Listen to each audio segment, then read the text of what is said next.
আলু সেদ্ধ, ইলিশ মাছ ভাজা, সর্ষে ইলিশ, সাথে ইলিশ মাছের তেল। গরম গরম ভাতের সাথে ভুরি ভোজ সেরে ঠান্ডা ঠান্ডা বৃষ্টির ওয়েদারে শ্বশুরবাড়ির উদ্দেশ্যে যদি বাইক নিয়ে বেরোনো যায়, তাও আবার যদি জামাই ষষ্ঠীর জন্য, কেমন হয়? কারণ শুরুটা হবে আমার হাতের রান্না দিয়ে, শেষটা হবে বাবা মার হাতের রান্না দিয়ে। দেখতে থাকুন, তাহলে ব্লগটা শুরু করি। কাল এতটাই গরম ছিল, আজকে যে কি করে বাইক নিয়ে দুপুর 12টায় বেরোবো সেই নিয়ে দুজনে কিন্তু খুব টেনশনে ছিলাম। কিন্তু সকালে ঘুম থেকে উঠে মনটা ভালো হয়ে গেছে। চারিদিকে দেখছি জল দাঁড়িয়ে গেছে, রাতে এত বৃষ্টি হয়েছে। তার সাথে মন ভালো করার জন্য কিন্তু বাবা একটা দারুণ জিনিস এনে দিয়েছে, সেটা হচ্ছে ইলিশ মাছ। আমরা আজকেরই বেরোবো, আর আজকেই বাবা নিয়ে এসছে ইলিশ মাছ। আর এনেই বলে দিয়েছে, যা এনেছি সবটাই রান্না করো, কিছুই রাখতে হবে না। আমি ওই জন্য মাছের মাথাটুকু রেখে সব মাছটাই রান্না করছি। মাছটা খুব বেশি বড় নয়, ওই 800 গ্রাম ওজনের মতো মাছটা ছিল, তাই খুব বেশি পিস হয়নি, ওই 6 পিস মতো পিস হয়েছিল। আমি ভাবলাম সবটাই সর্ষে ইলিশ করে দিই। তার মধ্যে সৌরভ আবার আবদার ধরেছে ওকে 1 পিস ইলিশ মাছ ভেজে দিতে হবে, তাই ওর জন্যই 1 পিস ইলিশ মাছ ভাজবো। আমাদের বাকি সবার সর্ষে ইলিশই হবে। একটু ভাতের মধ্যে আলু দিয়ে দিয়েছি, তাই আলু সেদ্ধ আর সর্ষে ইলিশ দিয়ে সকালে খাওয়াটা মন্দ হবে না। একেবারে স্নান টান সেরে নিয়ে রান্নাঘরে ঢুকেছি। মা এখন শিলনোড়ায় সর্ষে আর কাঁচা লঙ্কা বেটে দিচ্ছে, আর আমি ভাতটা বসিয়ে ইলিশ মাছগুলোকে নুন হলুদ দিয়ে ভাজতে দিলাম। একবারে ভাজতে পারিনি, দুবারে ভাজবো। একটাই তরকারি করবো, তাই ননস্টিকের কড়াটা আর বসাইনি, সিলভারের কড়াইতেই ভেজে তুলে নিচ্ছি। তাহলে সিলভারের কড়াইতে ইলিশ মাছ ভাজলে একটা সুবিধা, তেলটা তুলতে সুবিধা হয়। আর ইলিশ মাছের তেল তুলবো না তা তো হয় না। মাছ ভাজা হয়ে গেছে, এবার সর্ষে ইলিশের জন্য সর্ষের তেলে কাঁচা লঙ্কা, কালো জিরে দিয়ে ভালো করে একটু ভেজে নিয়ে হলুদ গুঁড়ো, লঙ্কা গুঁড়ো দিয়েছি। এবার দেবো বেটে রাখা সর্ষেটা।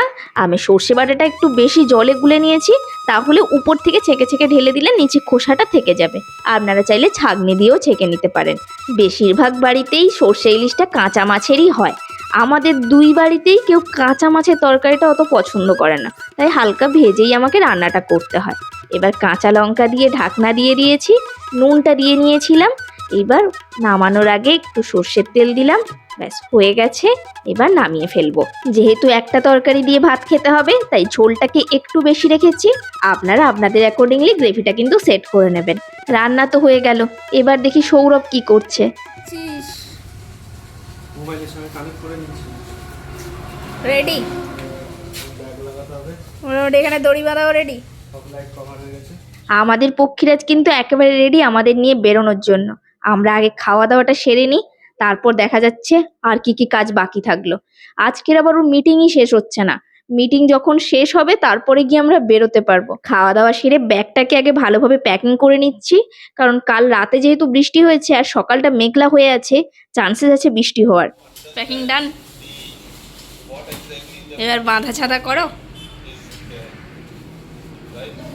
বাঁধা ছাদার ব্যবস্থা করো। মর্নিং, সবাই কেমন আছেন? কাল তো জামাই ষষ্ঠী। কে কে এখন রেডি হয়ে বেরিয়ে পড়েছেন বাবার বাড়ির উদ্দেশ্যে, আর কে কে এখনো যাননি আমায় কমেন্টে জানান। আমি যে রেডি হচ্ছি, এখন 6-7 ঘন্টা বাইক জার্নি। আজকে বেরোতে অনেকটাই দেরি, প্রত্যেকবার তো সকালই বেরিয়ে যায় 4:30-5টার মধ্যে। এবার সৌরভের কিছু মিটিং ছিল, তাই আর বেরোনো হচ্ছে না। অনেকটাই লেটে বেরোবো আজকে বেরোতে বেরোতে 12টা বাজবে। এখন বাজে 11:15, সবে রেডি হওয়া শুরু করেছি। এখনও ওর মিটিং শেষ হয়নি, মিটিং শেষ হবে তারপরে বেরোবো। সেটা 12টাও হতে পারে, 12:30 হতে পারে, কোনো ঠিক নেই এখনও অবধি। আজকে মোটামুটি বাড়ি উঠতে 7:30 বেজে যাবে। আমার কিন্তু রেডি হওয়া কমপ্লিট হয়ে গেছে, এবার শুধু সৌরভের অপেক্ষা কখন মিটিং শেষ করবে, তারপরে গিয়ে বেরো। রেডি হয়ে যাওয়ার পর কিন্তু অপেক্ষা করতে আমার একটুও ভালো লাগে না। দেখি আর কতক্ষণে ওর শেষ হয়। মোটামুটি আর ভালো লাগছে না, কত তাড়াতাড়ি বেরোবো। মেয়েদের এই একটা এক্সাইটমেন্টের জায়গা। বাবার বাড়ি যাবে বললে মোটামুটি তাড়াহুড়ো করে কখন বেরিয়ে যেতে পারবো সেটা পারলেই শান্তি। ফাইনালি 12টার সময় বেরোতে পারলাম। এই যে সব রেডি, এবার বাইকে স্টার্ট দিচ্ছে, দিলেই বেরিয়ে পড়বো। চলো।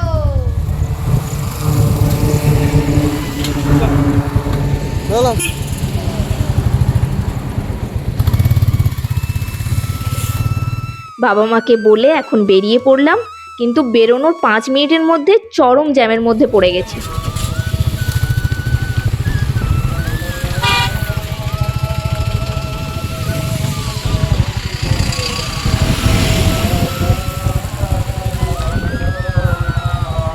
যাক, জ্যামটা আপাতত কাটিয়ে উঠেছি।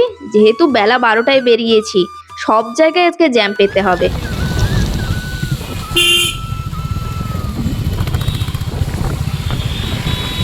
এইটা শুধু কাজ হয়ে গেলেই পুরোটা একদম ওকে হয়ে যাবে বলো। এই দেবগ্রাম, ভাবতা আর বেলডাঙ্গা এই তিনটে কাজ হয়ে গেলেই সবটা ওকে হয়ে যাবে। এ হতে হতে এখনো 2 বছর, তাই না?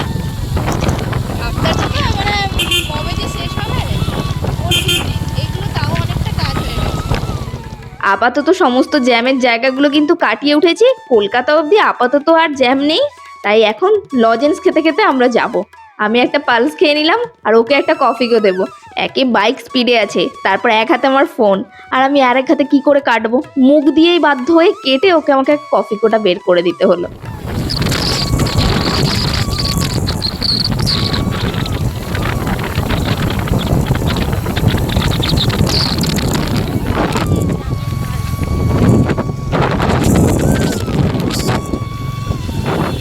এখানে গাড়িগুলো আমাদের খুব ওভারটেক করে চলে গেল গো। আমরা রাস্তায় বাইক নিয়ে বেরোলেই বৃষ্টি আমাদের তাড়া করতে শুরু করে। মাত্র 50 কিলোমিটার এসেছি, তার মধ্যে বৃষ্টি তাড়া করতে শুরু করেছে। নামতে হয়েছে রেনকোট পরার জন্য। এবার রেনকোটটা আগে পরে নিই, নাহলে আর যাওয়া যাবে না। আগের বারের কথা আপনাদের মনে আছে? আগের বারও যেদিন বাইক নিয়ে বেরিয়েছিলাম এইভাবে কন্টিনিউ বৃষ্টি কিন্তু তাড়া করছিল, তবে সেটা টিপ টিপ করে বৃষ্টি। এইবারে কিন্তু একেবারে পুরো ভিজিয়ে দিয়েছে। কৃষ্ণনগর ঢোকার অনেক আগে থেকে বৃষ্টি শুরু হয়েছিল, আর কৃষ্ণনগর ছাড়ার পর থেকে তো এক্সেসিভ বৃষ্টি আপ টু কলকাতা, মানে এত জোর বৃষ্টি হচ্ছিল ফুটেজ নেওয়া তো দূর, মোবাইলটা অবধি বের করা খুব রিস্কি হয়ে যাচ্ছিল। তাই টোটালি আর ফুটেজ নিইনি আমি। কলকাতা ঢুকেছি, বৃষ্টিটা একটু বন্ধ হয়েছে, কিন্তু ভরসা পাচ্ছি না কখন বৃষ্টি আসবে না আসবে। মেঘটা দেখেছেন কিভাবে হয়ে আছে, আর কলকাতার গরমে রেনকোট যেন গায়েই রাখতে পারছি না, প্রচণ্ড অস্বস্তি হচ্ছে, আর খুলতেও পারছি না, যখন তখন বৃষ্টি চলে আসছে। দেখুন বিকেল 4টের সময় কার দর্শন পেয়েছি। সারাদিনের পরে আজকে এখন গিয়ে সূর্যি মামার দর্শন পেলাম, মানে সূর্যি মামাকে দেখেও আমাদের শান্তি লাগছে। এবার রেনকোটটা খুলবো। ফাইনালি বাড়ির মুখ ছাড়ার পর গিয়ে রেনকোটটা খোলা সব পেলাম। রেনকোটটা খোলার অন্তত সুযোগ পেলাম। এইভাবে আসতে হলো আজকে।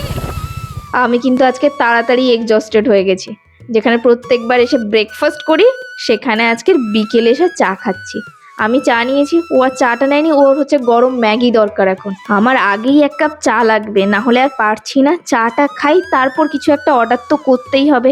সন্ধে 6টা বাজতে যায়, সেই সকাল 10টায় যা খেয়েছিলাম। কিছু খাওয়া তো দূর, কোথাও ঠিক করে নামতেই পারিনি আমরা বৃষ্টির জন্য। পুরো 200 কিলোমিটার আজকে টানা আসা হয়েছে, কোথাও নামা হয়নি। আমি তাই ঘুগনি মুড়ি ডিম ভাজা দিয়ে বিকেলে খাবারটা সারলাম।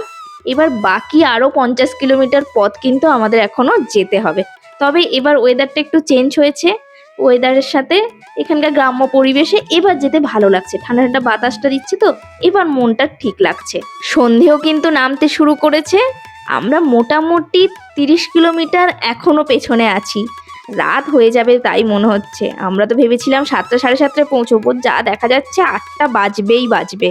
লক্ষ্মীকান্তপুর ঢুকে স্পেশাল চপ নিয়েছি আজকে। চপ খেতে খেতে এবার বাকি পথটা যাব। লক্ষ্মীকান্তপুর চলে এলে মনে হয় বাড়ির কাছেই চলে এসছি।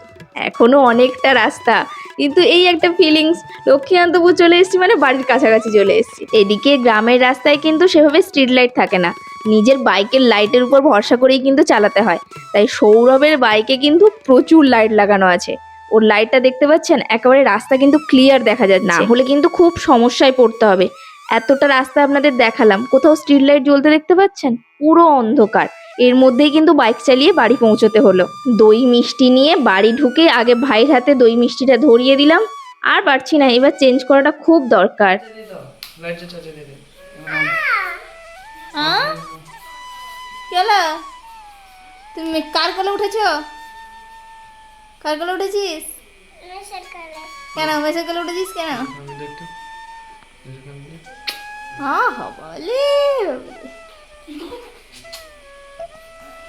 বলে তাকে একটা মাঞ্চ দাও। তোর জন্য কিছু আনিনি, তোর জন্য কিছু আনিনি। বাড়ি এসে দেখছি কালকে জামাই ষষ্ঠী হলে কি হবে, আজ থেকেই বাবা মা কিন্তু জামাই ষষ্ঠীর আয়োজন করতে শুরু করেছে। রাতেও আজকে চিকেন রান্না হচ্ছে। এই যে দুজন মিলে এখন রান্না করছে, মা একদিকে ভাত বসিয়েছে, বাবা চিকেনটা রান্না করছে। এ বুঝা কি করছিস? দাদার কাছ থেকে রান্নাটা শিখে নে। হ্যাঁ সবাই মিলে বাবার উপরে মাংস হলেই বাবাকে করো করো। কে রান্না করছে পূজা? দাদা রান্না করছে না? তো দিদুন দাদা দুজনে রান্না করছে, তুইও তো একটু করতে পারিস। তুই পারিস না বাবা? তুই পারিস না? একটু শিখে নে দাদাকে। এরপরে কি দিতে হবে বলতো? এরপরে কি দিতে হবে গো? কি ভাজছে দাদা? এটা কি ভাজছে? মাংস ভাজছে। এটা কি ভাজছে? হ্যাঁ এটা পেঁয়াজ, পেঁয়াজ ভাজছে। একটু রেস্ট নিয়ে নিয়েছি, ওইদিকে রান্না বান্না বাবা মা সব সেরে ফেলেছে। শুধু চিকেনের ঝোল হয়েছে তা নয়, তার সাথে কিন্তু একটু আলু ভাজাও হয়েছে আর মাছের ডিমের ভাজাও হয়েছে। তারপরে তো আম কেটেছে, এই সময় আম কাটবে না তা তো হয় না। এবার আমরা সবাই খাওয়া দাওয়া করি। আপনারা ভালো থাকবেন, আর আজকের ভিডিও কেমন লাগলো জানাতে ভুলবেন না। আজ তবে আসি, অসংখ্য ধন্যবাদ ভিডিওটি দেখার জন্য।